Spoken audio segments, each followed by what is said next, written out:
You've tuned into Unpause Your Life with Dr. Callie Estes. Your access to success strategies and more to help you move onward and upward with your life. Listen in each week as she interviews others who have really taken their essence to the next level and truly unpaused their life. Now here's your host, Dr. Callie Estes. Hey everyone, welcome to the show. This is Dr. Callie Estes, and I am founder of the Addictions Academy, the Addictions Coach, and Rehab Rescue. Welcome to Unpause Your Life. This is a great podcast where we showcase people who have done something extraordinary with their life. I welcome you, and I hope you enjoy all of our guests. On my way, found a reason to wake up another day. Before we get started, let's hear this short message from one of my supporters. All the things that you won't do. Did you know 81% of Americans would like to become a published author? Chances are you might be one of them. What's stopping you? Writing and publishing a book takes a lot of work and is expensive, right? Well, not anymore. For your next book project, or even your first, team up with Hassle-Free Books. They make it so easy to become an author. They remove all of the fuss and struggle and make it smooth and simple. And it's far more affordable than you could ever imagine. Go to hasslefreebooks.com and use promo code UNPAUSE to receive a 10% discount off of any book project. Get started right away and become a published author in as little as 45 days.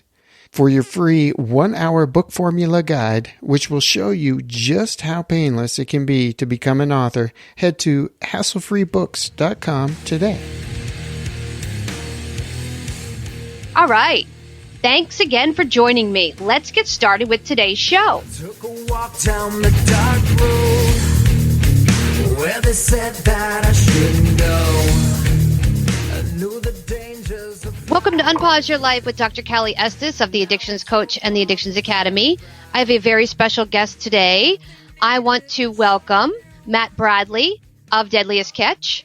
And Matt was introduced to crab fishing by Edgar Hansen, his best friend since junior high school.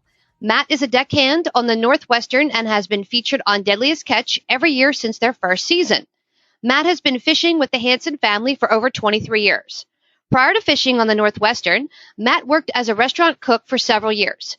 This makes him well appreciated by any crew on the Northwestern. Matt and his wife Angela and their children live in Seattle, Washington. Matt also co-owns Sky Vapor, Sky Distribution, and Northwest's finest e-liquid. Welcome, Matt. How are you today? I'm doing pretty good. Awesome. Well, tell me what it's like to be working out there on the Deadliest Catch show and on the Northwestern in those frigid temperatures. Well, you know, like I was fishing well over 12 years before the TV show ever started. And one thing I can really say is, like, I could never really put into words what I do. And when the TV show came around, in the beginning, it was a documentary, and, you know, I finally had something that I could share with my family as well as the world. So it was quite enlightening. My mom used to always be like, oh, I wish you wouldn't go up there. I know it's so dangerous. And then once the show aired, she really saw how dangerous it really was. Yeah, no kidding. I watched the one season where you guys lost somebody. One of the boats lost somebody overboard. And I was like, that's no joke. That's serious. Yeah, you have about 15 minutes in the water before hypothermia sets in. And at that point, you know, vital organs start shutting down. And the chances for survival when you go overboard while out crab fishing are about slim to none. Wow. Have you had any close calls out there? Let's just say I suffer from post-traumatic stress disorder from my job and most definitely from my addiction. You know, I've had lots of close calls. You know, some are worse than others. You kind of step back and take a second to breathe and go, that almost killed me. Or worse yet, you know, you live and you're maimed for life. you know. Right. Those are the things I worry about the most these days, you know, like dying's easy. I hate to say it like that. It sounds a little morbid, but Yeah. if you get hurt and you've been a fully functional human being, it changes people. And I've seen it happen over the years. Guys that lose an arm and you get a pretty good sized settlement, but it doesn't replace work. Right. What about addiction on the high seas out there? Do you see a lot of addiction? There's more than I care to really admit. You know, you've got an industry that is filled with ego. Like I was saying, you're working in a high-stress environment where your life is constantly on the line, and then you make a good sum of money, and you've worked hard, and you play harder. Yeah. Things are changing up there. More and more companies are dry boats, so it kind of ends active addiction while in town and definitely out at sea. But it's very rampant, especially alcoholism. Now, when you were fishing, because you're in recovery, right? A little over 4 years clean right now. Okay. Most definitely in recovery. Congratulations. Now, when you were fishing, were you actively working while in your addiction? When I would go fish, like a week before the season, I'd be like, okay, and you know, I was a heavy opiate addict. Had been doing heroin over 20 years. You know, I would get strung out when I was home, and then I would get a habit. And then as it got closer to the season, I would beg my mom, tell her, you know, this is the last time I'm going to do this. You know, and I might show up at the house with a case of Gatorade and some Pedialyte, and I would get 2 or 3 days off of opiates. And then I would get back on the boat and just tell everybody, oh, I'm just seasick. Puking my guts out, miserable, dope sick, call it what it really was. It wasn't seasickness. I was just in C-hab again. Right. Now, what made you decide that lifestyle was enough's enough and you finally gave it up? You know, it's kind of weird. I would go back on the boat and I would have all these glorious stories of how fun my addiction was. You know, I was in this high-speed chase, and I was with like 10 girls and really glorifying my addiction, while the rest of the guys on the boat are like, oh, I just bought my third home. I just bought a speedboat. And I'm like, yeah, well, I stayed in the Sheraton for a week and was ordering steak tartare, you know, like I thought I was having fun. And then one day I woke up and I was just like, you know, this is crazy. I'm making all this money. I have no credit. I pay for everything in cash, and everyone around me is, you know, setting themselves up for their future. If that makes any sense. I thought it was so cool. And in the end, you know, I was like, I'm never going to have anything, you know, and not like material goods even mean that much to me. They don't mean as much to me as my sobriety and my clean time does to me today. Today I have a life worth living. I have some material stuff. I have a whole lot of responsibilities. And, you know, I'm super grateful for all those things. Now, when you were in active addiction and you would come to work like that, what did everyone else say? Did they believe you, or were they just kind of like, oh, here we go again? What was their reaction to you? I think it was like, here we go again. You know, Captain Sig would always be like, are you ever going to change? You know, and like for him, there came a point where he was like, I'm tired of enabling you, without using that word. You know, it's not really in his vocabulary, but he was starting to feel like if I bring Matt back on the boat, he's just going to make this money. And, you know, he'd give me like $5,000 increments, you know, on a $50,000 check. He'd be like, here's $5,000, go play, because you're going to play, you know. And then it'd be 4 or 5 days go by, and I'd be like, I need another $5,000. And then it'd be like, I need all my money. You can't hold my money from me. And of course, he'd cough it up. So, you know, he fired me one time because he was like, you're going to kill yourself one of these times home, or somebody else. He was trying to protect me, and they were super sick of it. You know, right before a season, and then I'm incarcerated again on some stupid charge. You know, I put them through a lot. I sure did. I can only imagine, because you guys are friends, but also it's a business, and he's got a business to run. And here's one of his workers that's just not up to par because he's vomiting and he's sick and he's lagging behind, and then he goes out and parties, and you're not reliable, which in active addiction, no one's reliable. We know that. So we'd like to think we are, but the reality is no. Exactly. So now tell me about your wife. How long have you guys been together? So me and my wife have been together a little over 12 years. We're coming into our 13th year that we've been together. She had about 4.5 years clean when we first met. We met in the rooms of recovery. I don't know why, but she wanted a project, and I was it. I had a whole lot going on for myself at the time. I was just coming off the streets. I was living on my mom's couch, unemployable. I had told myself at that time I was never going to fish again because the minute I fished, it was going to be my demise. So Angela, my wife, was like, I'm going to help him get past 90 days. We went out on our first date, and I did what any good addict would do. Our second date, I moved in. She had, a job and a house and 2 beautiful daughters, and we kind of made things work. I have countlessly relapsed in our relationship. Quick example of why I have 4 years and she has 6 right now is she had 9.5 years clean. I had relapsed to protect herself. She had me move out of the home. We had pretty much separated, and at some point she decided the only way she was going to get me back was if she relapsed. She was hurting, not an excuse to use, but after 9.5 years, my wife relapsed, and the two of us were getting loaded together. And I can honestly say that through all of my addiction, through all of my years, I had never been with anybody I cared about that much to that level, getting loaded with them. And one thing she quickly found out was the man she loved and the man who she was in love with was not the same person when he was loaded.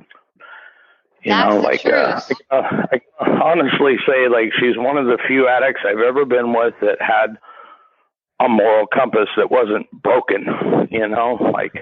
I would go out and get mine every single day, no matter the cost. And I clearly remember being in a parking lot, and I looked in a car, and I was like, holy cats, there's a purse and a laptop. And the next thing I know, without even thought, I'm breaking the window, taking the purse and taking the laptop. And she's like, we have to go back and leave a note and say we're sorry and return that stuff. And I'm like, you can keep the purse. This is what I do every day. I'm not a criminal. I'm just a person of opportunity. And when it prevails itself, I take what I need. And, I'm not proud of that today. And things were so much different loaded. Yeah. Well, everything goes out the window when you're using. You're not thinking, I'm going to get arrested. You're not thinking, we're going to get arrested. You're not thinking, we're going to get caught. And you're not thinking, Child Protective Services is going to step in and take the kids. You're not thinking about any of that. All you're thinking about is, I want to get high and I don't want to get sick. And that's it. I don't want to be sick. And it's amazing. When we got loaded, the kids, they quickly went to family. They were like, and mind you, my youngest is today 19 years old, and she was living with her mom at the time. And the oldest was gone. The kids were like, this house is out of control. Oh, no part of the fighting, the screaming, the active addiction that was running through the home. Well, it's interesting you brought that up, because when people say, someone's in active addiction, they don't think about all the other stuff. There is a lot of fighting. There is a lot of screaming. There's a lot of money missing and things missing and lying and disappearing. And it's not just somebody getting high. It's all these other facets. So it's amazing that two of you were able to work through that and stay together. Usually that tears couples apart pretty quickly. She was scared of me. I hate to say that, but I'm so volatile when I'm loaded that, like I was saying in the beginning, to be with somebody that you love and care about and drawing up methamphetamines, and I hate to be drug specific, but that's my wife's drug of choice, and putting that poison in my wife's arm. And as, my wife was an IV drug addict. 10 years before the relapse. She had collapsed a lot of veins. It was very hard to put that poison in her body. And like for me to inject narcotics into her body, it was destroying me. It was so painful. And it was so hard to get it into her. Like the ways and means of getting loaded were so horrible. It was like, I mean, even talking about it right now, it's super graphic to me. Yeah. Well, and it's interesting, an IV user, those are the hardest to stay sober because that high is so high and so intense, and then not having it at all. It's such a progression when it comes to, taking a pill and then snorting a pill and then smoking a pill. When you hit the IV level, most IV users don't recover. And those that do, it's an uphill battle. So kudos to your wife. That's amazing. Like I've collapsed every vein in my arms. I'm very physically scarred. It doesn't show as much as it once did, but I just like in my wife's words, I can clearly hear her trying to get high because she didn't want to feel. She didn't want to be in the abusive relationship of us being loaded. She wanted so badly to be back in recovery. She wanted our lives to be somewhat like they were, if not better, and putting large amounts of narcotics in our body to not feel. And at some point, no matter how much we did, we could still feel. We could still want the kids back in our lives. Like even the dogs were like, this isn't normal, wanting some kind of normality and not wanting to be in the situation that we were in. The turning point for us in that relapse was some people who, God bless them, in the program came to the house. And mind you, we're 7 months into this. I'm down to 130 pounds. We're both not eating right. We're not taking care of ourselves. She had lost her job. It was just a daily hustle. And some friends of ours, we had booked tickets 7 months previous, 8 months previous to go to Hawaii for some one of my sponsees' weddings. And they came and they said, if you guys can just not use while you're there, and I guess if you have to use a little substance, we'll take you to Hawaii. Your plane ticket's already paid for, and you can pay us back when you get back on your feet. And I'm like, I can't guarantee I'm going to land on my feet when we come back. But I knew one thing's for sure, that if we didn't get on that plane and get out of Seattle, one of us was going to die. And I was really sure of that. I had overdosed pretty bad, 4 days before. I wound up in the hospital and then on another possession charge. Things were just so grim. And when we got on that plane, she stayed clean since that day. I've had a couple of slips and nothing major, just enough to change my clean date. I made a poor decision and was loaded for 3 or 4 hours. Otherwise, I would have 6 years. But what I do have is over 12 years of recovery behind me, right? I just don't have the same clean date that I started with. I have a ton of knowledge today. So this is the interesting thing, and a lot of our listeners will probably think this way too. Here's this guy who has the dream job. A lot of people want to do what you do after they've watched the show. And he's on TV. Absolutely. And he's so awesome. And here he is doing drugs. And I think that's such a statement for you can have everything. You've got a beautiful wife, wonderful kids, great house, awesome job. You're on television, and you're still getting high.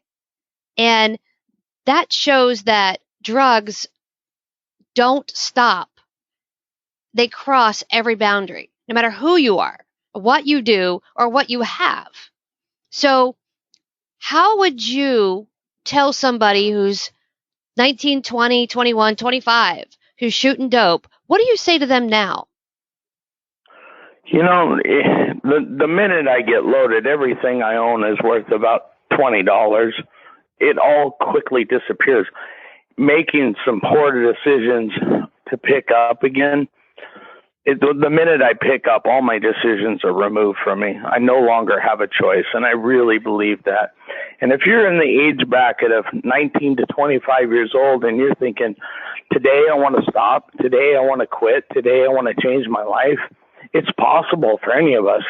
There's a lot of us that will get clean, we'll stay clean, and we will never live any more than hand to mouth. And what I'm saying is we're just going to have some kind of basic job at a minimum wage level. But even with that, I've seen hundreds of recovering addicts better their lives. And you may never drive a Mercedes-Benz or some high-end car, but your life will change, and opportunities will prevail themselves. If you stay loaded, that's what you are. You will never have anything. I've yet to see anyone come back from a relapse and say, I've got a G6 and 10 cars and I bought 5 houses while I was out there without the feds coming and taking it all away from them. That's exactly right. Even if a lot of people say, well, I'm sober, but I'm making $10 at Burger King.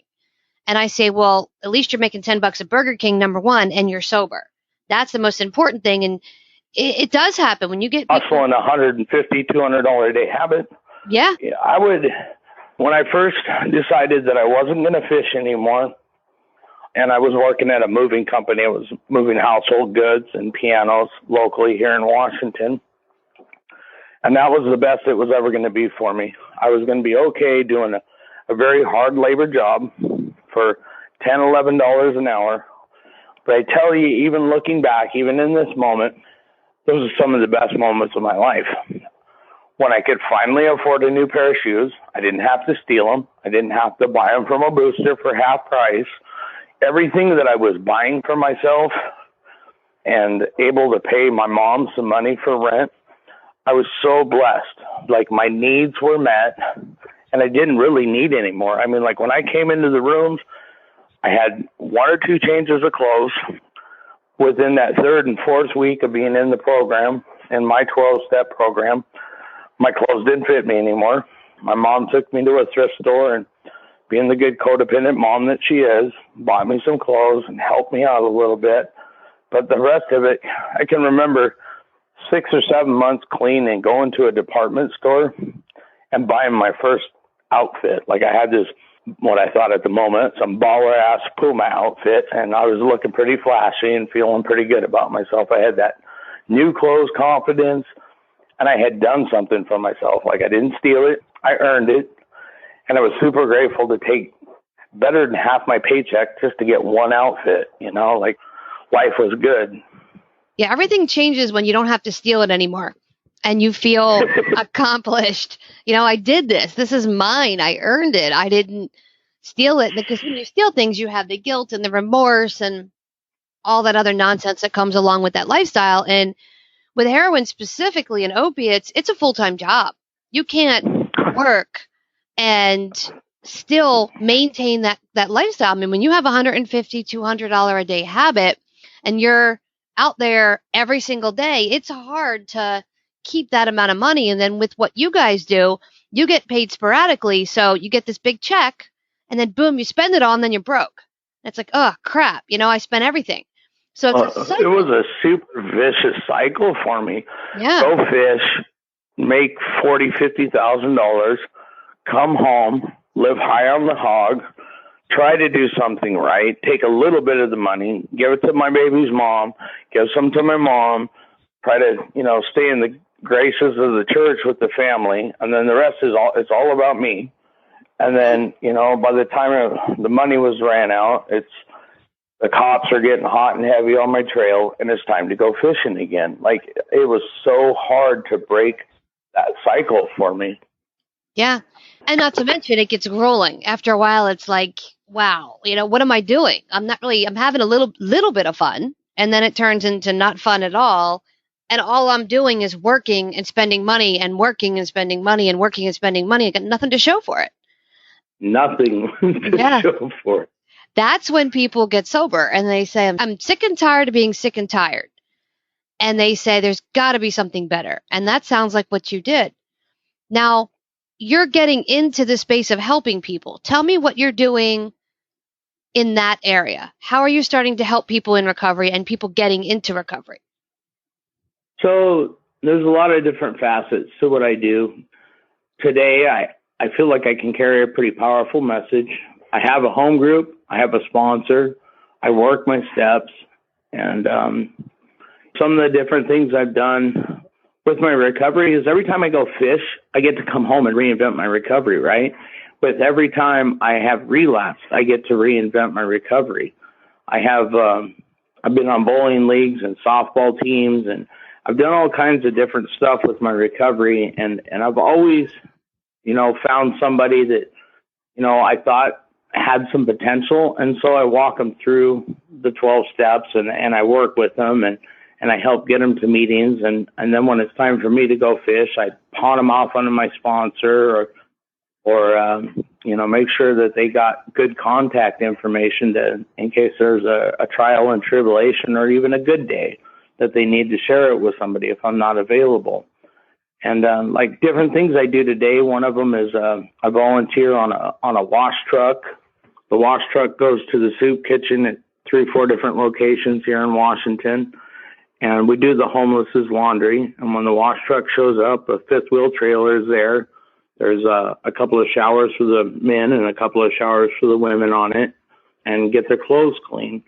So it's one of the things I do that I volunteer my time with. And then in that process, I try to find an addict that's homeless, and I work with them a little bit. I try to talk them into telling them there's a better way of life, that I've been in their shoes, and I don't like telling them I've got some stuff today, but, I do, and I've worked for it.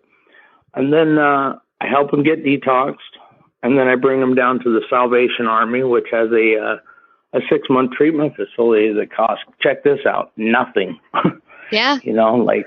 It's a great place for these men and women to go, and you have to work in that facility, and you have to participate. But they give you a place to live, they give you food, they give you shelter, and I really believe it's a great facility. And just as of recently, I flew down to Fort Lauderdale, Florida, and I got to go to several different treatment facilities, and it sounds like, somewhere in my near future, I'm really going to advance my little project of helping some addicts out. Some of the different things have been brought to light. Like, I've really been putting this into the universe that Matt wants to help some people. And I have been given an opportunity to be able to do that. And I'm super grateful for it. I'm actually really excited about this next week of my life. So, Wonderful. It just gives me a chance to give back, which was so freely given to me, and all along the way, I've had to work for this, nobody gave Matt a whole bunch of things, like my mom bought me a few change of clothes and way back in time. And me and Angela, my wife, have worked really hard to get where we are today. I mean, I co-own 3 vapor stores and a distribution center. We've launched our own e-liquid line. Lost Dreams Awaken, I always wanted to own my own business, and now that's actually happened, and it's really been a fun project. It's its own entity. We have like 20 employees, and I just want to advance to something different. Like I said, I get to recreate my recovery, and this is the path that God has led me to at this point. That's excellent. Now, let's say somebody is looking for some help. How could they reach you? How would they find you so that you could steer them in the right direction? You can always hit me up on Facebook. I help lots of addicts find their first meeting, help find their way into a treatment facility. Finding me on Facebook, I try to answer everybody's questions.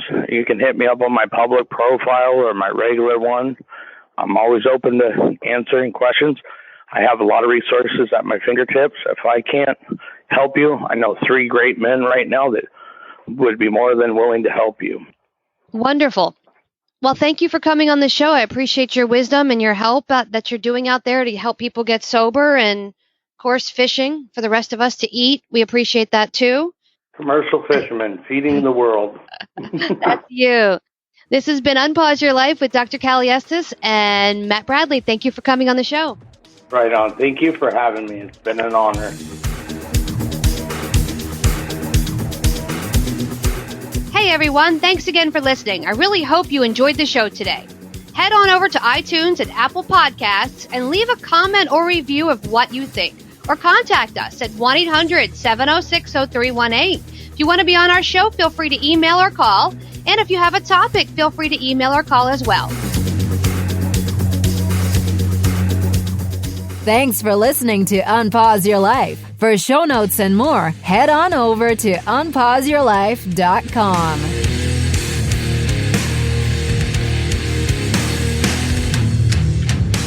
Big shout out to recoveryinnovators.com for help producing this show. Thank you, guys. I took a walk down the long road where they said that I shouldn't go. On my way found a reason to wake up another day. But they needed to show you all the things that you won't do. Find faith or religion, but nothing to show for it.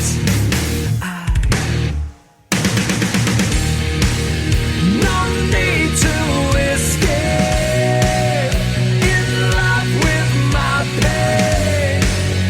I may be weak, but I'm alive, still alive, and I won't be bound by your mistake. No, I won't be your enemy, trapped at the gate.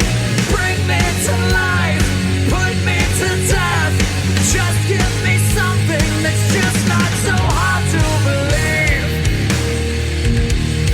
To believe. To believe.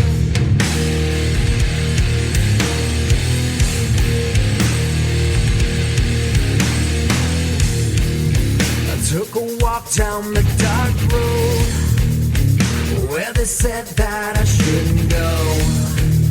I knew the dangers of flying. Now I'm so far from silent ground. But they needed to show you all the things that you won't do. Find faith or religion, but nothing to show for it.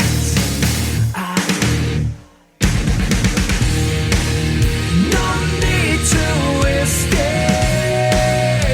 in love with my pain.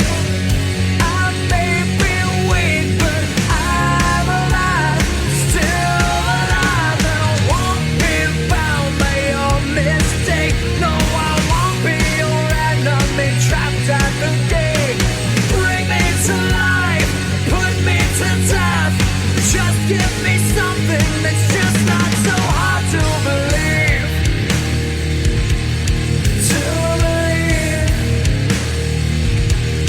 To believe.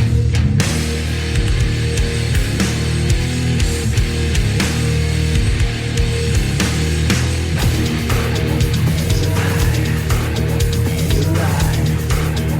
You're right. You're right. You're right. You're right. You're right. No need to escape with my pain. I may be weak, but I'm alive, still alive, and I won't be bound by your mistake. No, I won't be your enemy, trapped at the gate. Bring me to life, put me to death. Just give me something that's just not so hard to believe. To believe. To believe.